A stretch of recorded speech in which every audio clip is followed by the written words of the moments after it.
And there's no way for the Archaludon on Jonathan's side to bypass because it does not have that redirection ability, or not redirection, stalwart ability, should I say, to hit the Gardevoir for super effective damage. As the leads are going to be shown, we're going to be seeing Scoville and the Spathra immediately on the field.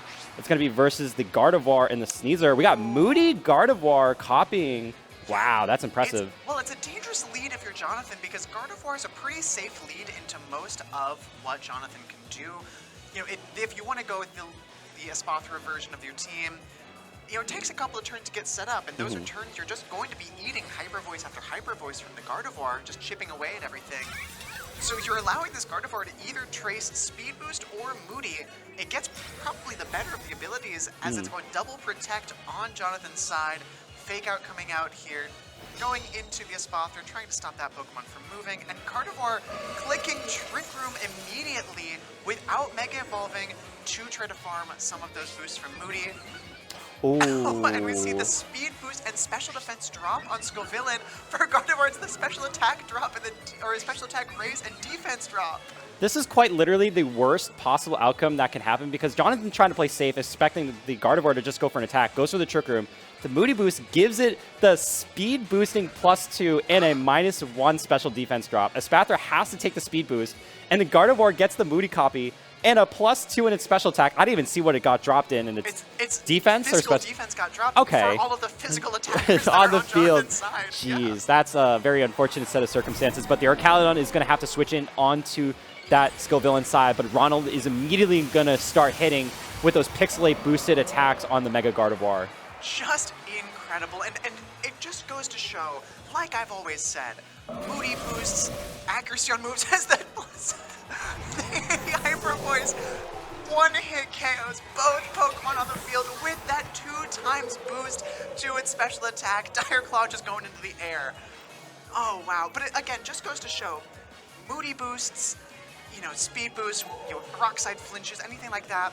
It all comes down to your purity of spirit and your honest intentions. There are a lot of people who complain about the dishonesty of a team centered around Espathra and Baton Pass, Baton Pass especially. Ronald with Gardevoir came by the Moody ability honestly. You copied that from your opponent who willingly gave it to you on lead. You know, He's trying to go for it again. I respect it. I mean, there's not much else that you can do in this situation. You could go for Terra onto the Scovillain, but it's going to help you too much. You got to get as much damage as you can. Politoed going for the Weather Ball doesn't really do too much, just over 50%. Now Politoed's going to have to eat this Hyper Voice, and it still actually doesn't get the one-hit KO. Caesar just trying to get as much damage into that Scovillain spot before it Terras. Does get the special defense boost, so actually on top of a resist on the Hyper Voice, going to get a little bit of extra defense. Yeah, the special defense boost is great here in this position against the Gardevoir especially, and the speed drop for these last two turns of Trick Room is going to be quite useful, if nothing else, for the Scovillain, but you know, I think it may just be too little too late. We still haven't seen the last two Pokemon for Ronald. Just that first turn going just about as great as it possibly could have, giving him such an advantage in this game. So Ronald deciding to switch out the Sneasler, try to reset that fake out, and also switches into Pelipper. So now that's another piece of information that Jonathan could use into the future. Decides to go for the Mega Scovillain here. Might as well use it while you can. Just trying to get those burns on that ability that it gets access to. Overheat in the rain. Going to be doing at least a decent amount, you know, a little bit, about 40 hit points. But it is going to be losing that special attack, crucially, which is going to reduce its damage output later on in this battle. Does the Weather Ball get enough? No. Maybe that Mega Evolution helped to survive just a little bit. Yeah, and this is where we're seeing, you know, some of the decisions in team building come into play. The Scovillain using Overheat instead of something like Leaf Storm or Giga Drain, which is a little bit more common when you see Scovillain paired with a Pokemon with the Drizzle ability. But in this case, Jonathan set up the rain, just weakens the Scovillain's only directly damaging attack, and allows the Gardevoir, even after the burn from the Spicy Spray that last turn, to survive on 3 hit points. You know, probably won't make all that big of a difference as the Protect comes through and Gardevoir will just faint to its burn at the end of this turn. But, you know, giving you just giving away the Politoed just one turn a little bit too early. Now, in your opinion, what do you think Jonathan could do in a future game? Oh, well, okay, so in a future game, one of the crucial things in playing against a Gardevoir is not allowing it to beat you with Trace, not allowing it to, use your own ability, the why are you hitting yourself theorem, you know? So while Scovillain is on paper quite good into most of what Ronald is running, especially this Gardevoir and burning the Sneasler, burning the Basculegion could all be very valuable. You really just don't want to run the risk of this happening. Absolutely. Of course, the odds that this happens, it's a 50-50 on what ability Trace activates on, and then, a 1 in 5 on what stat is going to be raised by Moody. But just increasing those opportunities for randomness in this game to go against you, especially on a team like Jonathan is running with the Espathra that takes a few turns to get going. You really want the Espathra to sit on the field for 2, 3, 4 turns to rack up Calm Mind and speed boosts. Giving your opponent more opportunities to beat you without them really trying is never a good way to kind of manage the probabilities here. So this Scovillain does hit another Protect. I think it's worth noting there at least. So I think on lead, of course you want to lead the Espathra. It's really the bread and butter of this team.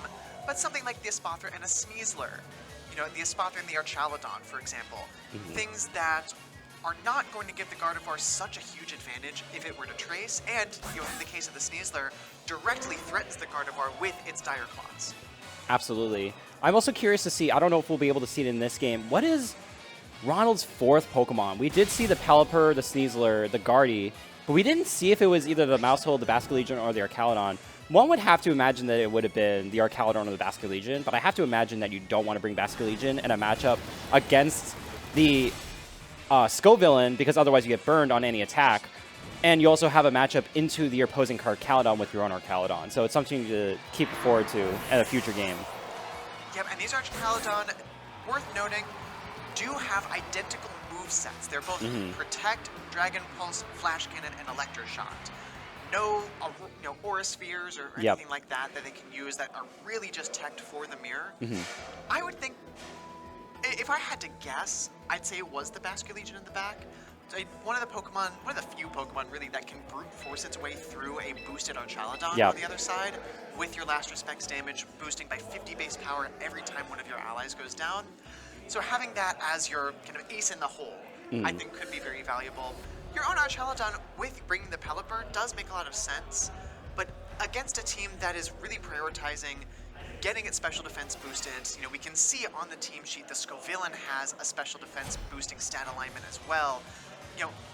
It becomes a pretty difficult sell to bring all of your special attackers into these teams. Oh, okay, so we're going to be seeing the same exact lead in a little bit of a different board position for Jonathan. And now we do see the exact same interaction happen again. We see Guardy and Sneasler popping into the battlefield, and Gardevoir getting that Trace boost on the Moody. So Jonathan has to recognize that going for a double Protector is not safe when Gardevoir can just go for Trick Room once again. And honestly, Gardevoir is pretty safe here. I don't think it's being threatened by Double K on either Pokemon. I wouldn't say so. And of course, we don't know what boosts the Scovillain and the Gardevoir are going to get at the end of this turn. If they do both keep the Moody ability, both have the option to Mega Evolve and change altogether. But as the Gardevoir will just forego that Moody ability, like as I was alluding to. But what's very funny is both of these trainers led the same Pokemon just on the opposite side of the field and still got the same result on that turn, which I think is fascinating. It's a Protect from Gardevoir. So Mega Evolving specifically to get rid of the Moody ability, while Jonathan chooses not to Mega Evolve specifically to keep the Moody ability. Very interesting seeing the tactics that these two players are taking. A Scovillain raises the attack and drops its special attack. Not what you are looking for from your Scovillain with its Moody boosts. It's not the worst. You obviously do want to keep the ability to have the extra overheat damage. Getting your attack increase is definitely not the one you want because it can't utilize that attack increase at all. But it can't be as worse as getting that special defense drop that we saw in game number 1. The Sneasler still has access to attacking this turn. I what is the set on the Sneasler? It is the Focus Sash. Oh, no, my mistake. It is going to be the White Herb. So if it does get hit by those super effective Psychic type moves like Lumina Crash, it could just go down. But it looks like it's just going to go into Gardevoir first, getting a little bit of chip damage aboard, more and crucially, dropping that special defense by 2 stages. So does this open up the room to go for a Dire Claw?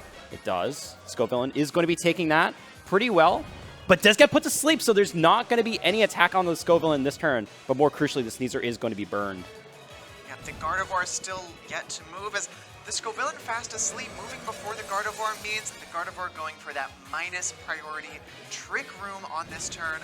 So with the Scovillain already taking its mandatory turn of sleep immediately, now it will be moving first under Trick Room, and you do have then the Scovillain able to at least get an overheat off into one of these 2 Pokemon. Of course, now that that Protect on turn 1 without Mega Evolving is going to come back to haunt you just a little bit if you are able to attack, since the Scovillain will have its special attack dropped. Of course, not going to come into play here. Hyper Voice comes out. I'd be curious to see how much this does to the Scovillain. Wow. Not quite enough to pick it up from there, and that Spicy Spray comes out just one more time on the Gardevoir, as the Sneasler follows up with the Dire Claw, burned already, and we'll finish off the Scovillain, removing all forms of redirection from Jonathan's side of the field. So the Spathra does stay alive in this turn, hasn't taken a bit of HP because it has been going for those alternating protects, does get 1 more stat on its speed boost. More crucially, Jonathan is going to have to force bring in something onto this field. We do see the Arcaludon. It did get knocked out pretty strong in game number 1, so let's see if it has any potential to do any damage in game number 2. That's a pretty decent matchup into this Mega Gardevoir, but you're also staring down the Sneasler, who could just take you out in 1 shot by this close combat, depending on how it's trained. Oh, but the burn, it could matter. Yeah, the burn on Sneasler is actually very important. This Archaludon comes in, likely going to be slower than this Gardevoir, just with the disparity in these 2 Pokemon's base speed stats. But the Archaludon does protect immediately, just trying to stay safe. I guess not confident that a Flash Cannon would be able to take a knockout, or maybe predicting a Protect from the Gardevoir as well, as we have already seen the Gardevoir is lowered in its special defense by 2 stages from an earlier Lumina Crash. Oh, and opting for the Calm Mind, so just trying to get a little bit of extra stat points in its special attack and special defense when it already now has almost roughly 4 boosts in its speed due to the speed boost. So the Spathra is still holding on to this match. It did eat that Citrus Berry, but I'm going to be honest, I don't think a Calm Mind boost lets the Spathra survive another Hyper Voice from the Gardevoir or potential double attack with the Sneasler as well. I wouldn't think so, but again, it's all about, is the Gardevoir going to be able to get an attack off? The Protect from the Archaludon last turn is a little curious to me. Again, we haven't seen the exact speed interaction between this Gardevoir and the Archaludon, but given the big difference in their natural base speeds between Archaludon and Gardevoir, you would think that the Archaludon would be moving first under Trick Room, but it looks like Jonathan not terribly confident in that, going right back out to the Politoed, as the Gardevoir will also switch out. Both players a little bit nervous about that speed interaction. It looks like while close combat goes into the Politoed switching in, and you can really see the impact of the Spicy Spray from earlier on in this game. Very, very little damage into this Politoed. Yeah, the Politoed does have that bold stat alignment, so it is able to just live a little bit extra attacks. But look at this, the very powered up Espathra, a bunch of speed boosts and a Calm Mind boost to at, is going to swap out with the Baton Pass into the Archaludon with all of that extra stats. So now also has access to the rain for at least 4 more turns. So those Electro Shots are going to be 100% accurate and in the rain and always launching off because of the rain. Yeah, we do still have 4 more turns of rain. Of course, this is the last turn of Trick Room. It's interesting because now you do have the Archaludon on Jonathan's side. Yes, it does have, it's just the single Calm Mind boost. It's +1 to its special attack, it's +1 to its special defense. In a pretty strong position here, but will be moving last because of all the speed boosts that were brought in. I'm wondering if the Archaludon would just want to protect here, just stall this last turn of Trick Room before anything else comes through. But we will see the Sneasler switch out. It's going to be the Pelipper. As yes, Archaludon does protect, which could allow the Archaludon on Ronald's side at least to start throwing some attacks off, but not before Politoed psychs up those changes. I believe it's +4 to the speed, and then of course that single combined to the special attack and special defense should allow it to take this Electroshock quite easily, along with the Wakan Berry. It's going to be reducing that HP that it's going to take. So only about 50%, 45% taken, while also having that combat boost from the Psych Up and the Wakan Berry. And now you are going to be staring down a Polytone or a Caledon that have copied the boost from the Espathra, so they're both +4 in their speed, +1 in Calm Mind, in special attack and special defense. So these Pokemon are going to be doing pretty decent damage. Right now, the Politoed has access to those rain-boosted Weather Balls, but both Pokemon on Ronald's side of the field do resist being a Water type and a Dragon type, respectively. And you also have our Caledon, who obviously will outspeed, could go for something like an Electroshot or a Dragon Pulse into either Pokemon, but it really depends on your targeting. Weather Ball going into Pelipper, going to be doing just about 50% with those boosts. Our Caledon also going to go for Electroshock, so trying to get some additional stat boost here. Yeah, that's a very strong Weather Ball to go into a more defensively inclined Pelipper. One that has the Calm Stat alignment and the Citrus Berry item. Certainly that Weather Ball puts it in range of the Electroshock follow-up. Will allow Ronald, our Chaladon, though, to just throw off one more attack. It's going to be the Electroshock, likely going into the Politoed to continue to farm those boosts. So now both our Chaladons, keeping track on our fingers and toes, both at +2 special attack. The Politoed at +1 in its special attack and special defense, not quite enough to save it there, while the opposing Archaladon also does have that special defense boost. We're in a position now where Ronald's not likely to want to switch out this Archaladon with as many boosts as it has, but there's not a clear path, at least, to get speed control back on the board for Ronald. Anytime here soon, you can bring the Sneasler out, but in order to guarantee getting Trick Room up, you would need to have Fake Out Pressure active while Gardevoir is on the field. That does not look like a position that's going to be very easy to get to if you're Ronald, which means you're just going to be moving after your opponent's Pokemon for the remainder of this game between the, I believe it's 4 speed boosts on the Archaladon and now the Espathra re-hitting the field, which will be able to continue to get faster with its speed boost ability. Yeah, and now you could just go for a double protect. Because the Sneasler has already used its Whiter from the close combat earlier, the Espathra more than likely is going to be outspeeding the Sneasler on Ronald's side by getting that speed boost. The Archaladon on Ronald's side does get the access to a free Electroshot boost again, so I believe it's at +3 special attack. But now the Sneasler's kind of pinned.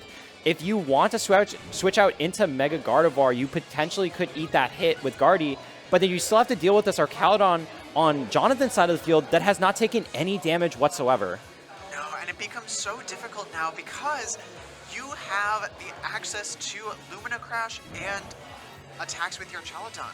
Now, the Archaladon on Jonathan's side still is going to have +4 to its speed, will likely still be a decent bit faster than this Espathra, so you're not going to be able to have the combination of Lumina Crash first, followed by an attack from your Archaladon, which I believe would allow, say, Ronald's Archaladon to survive, but we'll see. A +2 Dragon Pulse does quite a bit of damage, 75–80% potentially, but not quite enough, as Lumina Crash comes out right after, does not pick up the KO, will allow this Archaladon to get quite a bit of damage off here as the Stamina ability will activate, gives it just a little bit more damage. Dire Claw into Espathra, not quite the damage that you need, and it's a double up into that slot. Will guarantee the KO there, turns it into a 3 versus 1 against this opposing Archaladon, but you're just in a position now where the Archaladon on the other side of the field is faster than everything that you have. It certainly will be able to knock out everything that you have. It may come down to just predicting which slot the Archaladon's going to target and protecting that Pokemon, honestly, a couple of turns in a row in order to find your way out of this one.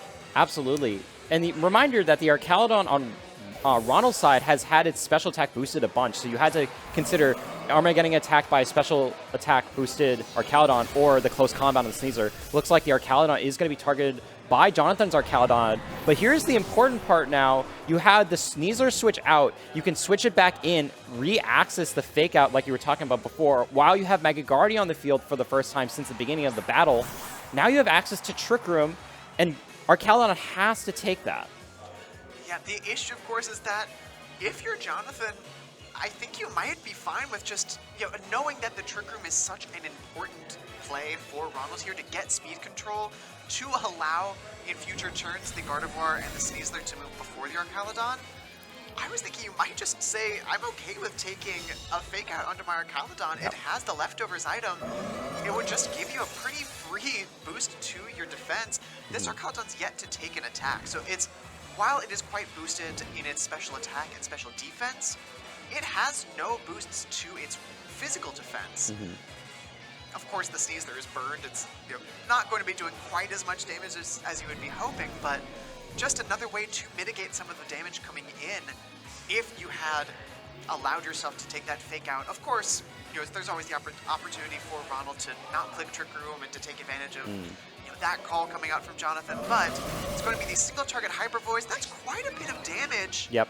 Coming through, about 80 points of damage, which we'll have to keep track of after this burned close combat into a -1 defense. Archaludon, maybe, looks like it does put it just into range of another single target Hyper Voice, but Flash Cannon coming out first will be more than enough to finish off this Gardevoir, and I think if Ronald wants to have any hope here at the end of this game too, it will involve a critical hit with that close combat, and honestly, even with that, I'm not certain. I'm not confident in a potential critical hit because Jonathan can still go for at least one Protect, get access to those additional leftovers recoveries, and even if you get the maximum high roll crit, I think you're still off on trying to get the one-hit KO that you need in this range. So I do believe that Jonathan could end up winning this game, but decides not to go for Protect, just going to go for the close combat, does not get anywhere close. It was only going to be doing about 50 hit points of damage, so even a critical hit was probably not going to get there. So it looks like Jonathan, holding on the entire game, is able to sweep through Ronald's team with this boosted Archaludon, so that Espathra did end up helping him win game number 2. Yeah, and, I mean, to be fair, the critical hit would have done, what? It would have ignored the 2 defense boosts, so it would have been able to do, say, about 2 1/3 times as much damage, something along those lines. So I think a critical hit may have still gotten there from that range, but either way, it didn't come through, as the odds would foretell. And now we're heading to a game 3 where game 1, Ronald just really took advantage of a pretty fortunate series of events at the beginning, in turn 1. Game 2, Ronald looked like he had a little bit of momentum going on, but Jonathan just fought through that early game, got to the position that he needed to, getting those boosts past to his special attackers. Yep. How do we see this play out in game 3? It's going to be interesting because I think Jonathan has been pretty comfortable with the Espathra and Scovillain, especially proving that it can work. Because once he got that Baton Blast boost, the Archaludon got switched in, and it was starting to be that raid boss Pokemon where you can't take this down on one hit. Even if you bring in the Mega Guardi, it's not going to do nearly enough damage that it did in the first game. And you have the Sneasler who's not doing enough even after the burn because it got burned by the Scovillain, and then subsequently got those stamina boosts later on. So it really depends on how Ronald wants to play this. Yeah, and what I'm curious about is if we do just see the same leads from these 2 trainers, as it will be the Scovillain and Espathra coming out from Jonathan, and the Sneasler Gardevoir, is with this interaction, the speed boost now coming off for Gardevoir. I think that may just be recompense for Ronald refusing to utilize the Moody boosts that were so graciously bestowed upon him in game 2. They worked so well in game 1, he spurned them in game 2, and now the Pokemon universe has decided you will just not get the Moody opportunity anymore, as Sneasler will immediately switch out into the Pelipper.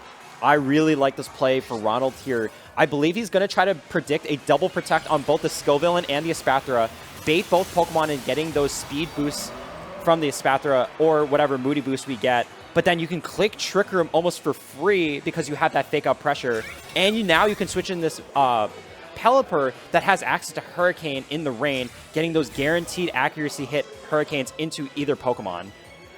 Yeah, we do just see the double protect and the Trick Room. So now it will come down to what the speed boosts are, or what the Moody boost are. It's the special defense boost for the Scovillain, and the defense drops right as the physical attacker leaves the field for Ronald. Not what you want to see, as we've just seen the Moody boosts all over the place in this set so far. What's going to be very curious too, and a little bit less important now with the special defense boost coming through for the Scovillain, is the speed interaction between the Pelipper and the Scovillain. Naturally, both have the same base speed stat before the Scovillain Mega evolves. Both are trained to be quite defensive with the calm stat alignment, so I'm quite curious on how, which one will move first. And if it will even matter, if the Scovillain were to click something like the Rage Powder, just comes through with priority. Yep, and here comes the Scovillain going for its Mega Evolution. Going to have that spicy spray ability, so anytime it gets hit by any attack, it's going to get burned, and it's going to get attacked no matter what because of that Rage Powder redirecting all attacks on this side of the field. But it doesn't matter. We're going to see the Hurricane into that Scovillain. How much does it do? About 40% of its HP. Granted, it did get that from that special defense boost +2 on the Moody, so definitely helping out there. We do see the Gardevoir ignoring those special defense boost and gets the one-hit KO from that range, so doesn't matter about those special defense boosts if you have the Side Shock that hits on the physical defense side. Yeah, and crucially, we saw the defense was the stat dropped by Moody at the end of that first turn. That's why Side Shock is so valuable on a Pokemon like Gardevoir. You're able to hit on either side of the defensive spectrum. Now you're able to attack freely.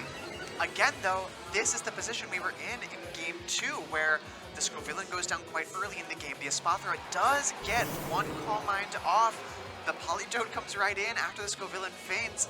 Now it's just, can you deal with the Espathra fast enough? I don't think we're going to see the Espathra faint with the Citrus Berry, with the Calm Mind special defense boost, before it's able to get a Baton Pass off into this Archaludon. And once again, with Trick Room up, the Politoed, I believe we saw was the slowest thing on the field in Game 2, can click Psych Up to copy those boosts immediately, with Pelipper especially coming off the field now. And we're going to see the Archaludon switch in on Ronald's side, just trying to get access to the extra rain. We do see the Psych Up going to be copying those speed boosts, and more critically, the Combine boost that the Espathra just went for. Hyper Voice is really the only move you're going to be able to get a decent amount of damage on both. But because of the Trick Room, the Baton Pass gets the slower switch, and it's going to bring in the Archaludon safely while still in Trick Room. But now you have the Raid Boss coming back in. The hero of game number 2, Archaludon, is back on the field for Jonathan. Yep, so with Trick Room up now, both the Politoed and the Archaludon on Jonathan's side at +2 stages in speed. Their speed effectively doubled, with Trick Room still going to be up for 2 more turns. They both do, of course, have that Calm Mind boost, the +1 to their special attack and their special defense. So while they are going to be the fastest things in the field, which means in Trick Room moving last, it's still going to be so difficult to get any damage to stick. The real difference here, though, between games 2 and 3 is that the Sneasler in the back is not burned. It's still your only physical attacker, but you no longer have that physical damage reduction from the burn from Scovillain that came out in game 2, would let you get a pretty strong, super effective hit into this Archaludon. Yep, and let's see what the Archaludon on Ronald's side is going to go for. It does get that access to the Electroshot special attack boost. Politoed tearing that Wakanberry, so it's going to be reducing that damage incoming. Does have that Combine boost and still doing pretty respectable damage, just about 60 hit points from where it was at. And now it is in that yellow range. We do see the Side Shock, so it's going to bypass the Combine boost once again. Politoed is down, only leaving 2 more Pokemon on Jonathan's side of the field, but we're going to have to see what the Archaludon on his side is going for. It's also going to be the Electroshot, boosting its special attack, also to, I believe, +2, but where is it going to target down? Is it going to go into that Mega Gardevoir to just try to remove it from the field? How well is it going to take this hit from near HP? And it still hangs on pretty well.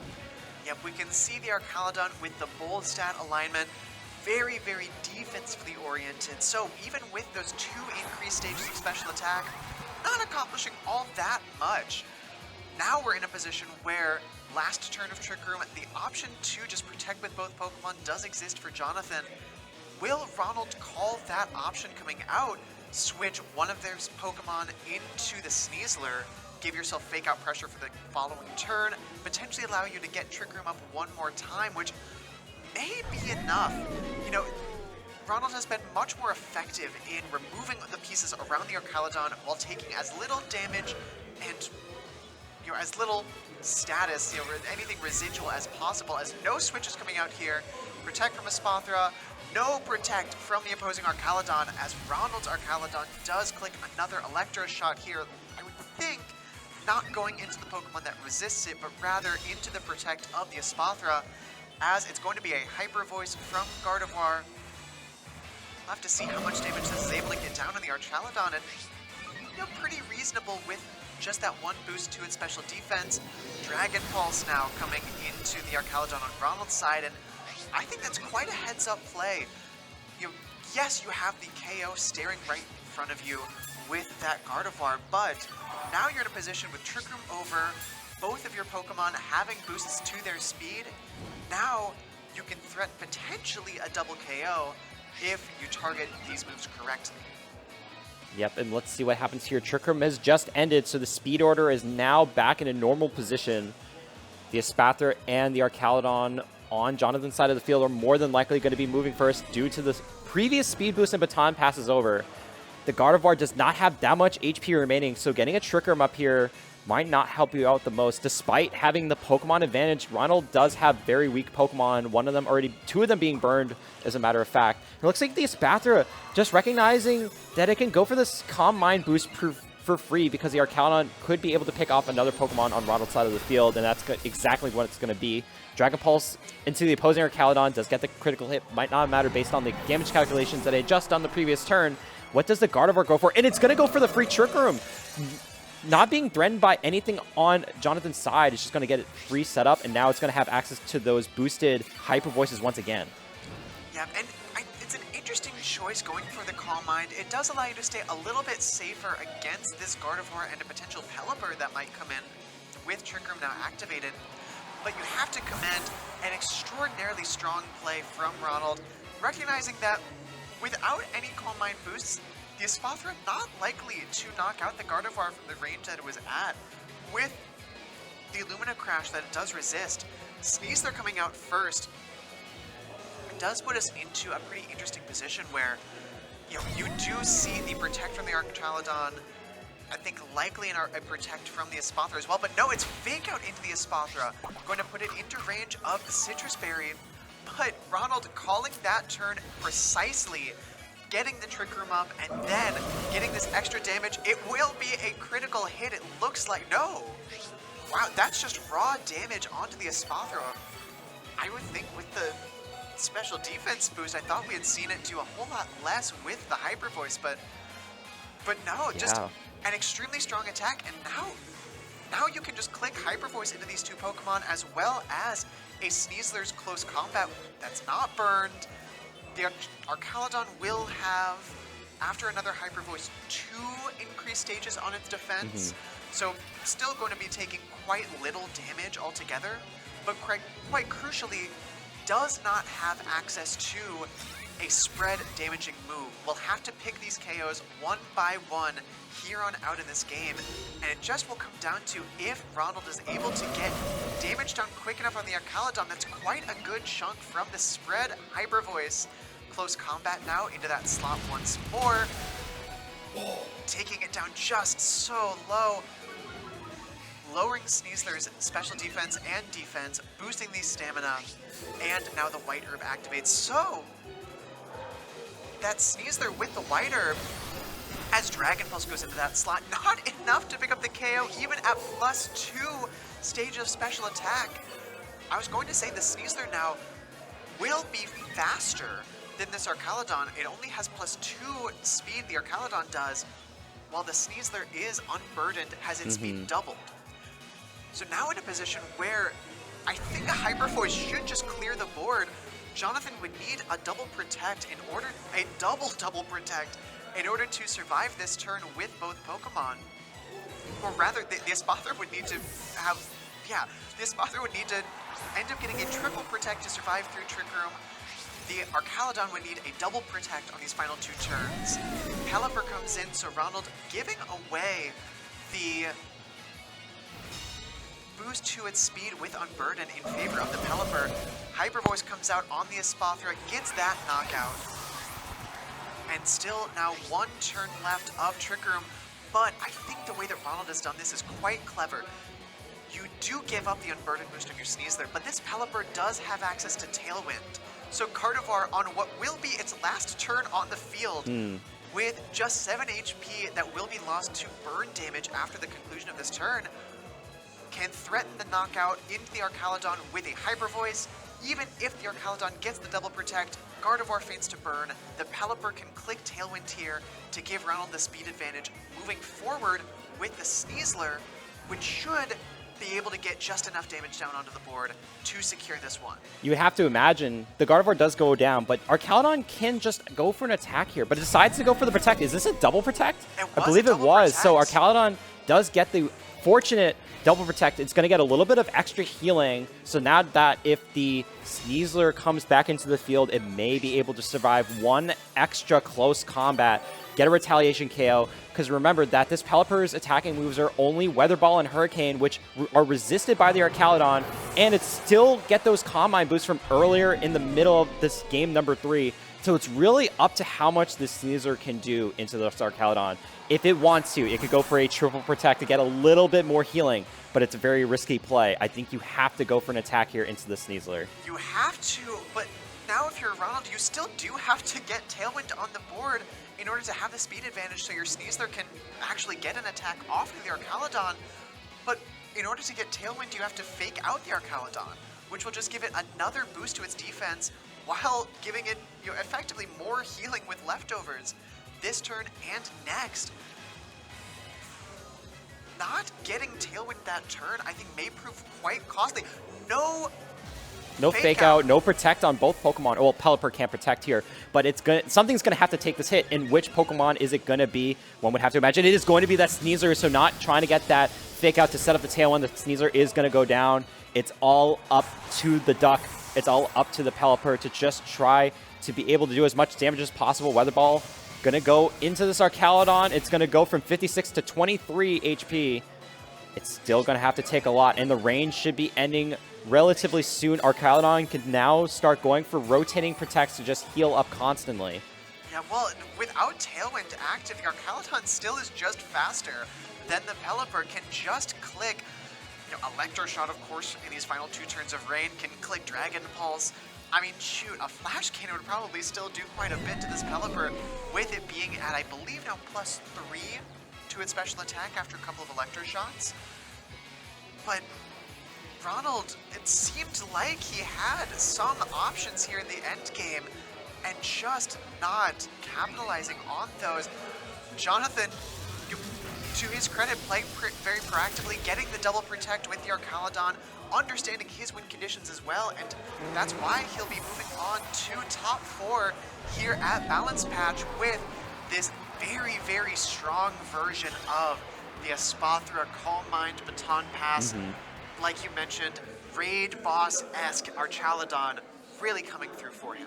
When you have an Archaludon that's boosted that much, it's almost like a restricted Pokemon. I mean, it's already been one of the best Pokemon we've seen in the Scarlet and Violet eras, but now you're taking it to another level by having all these boosts.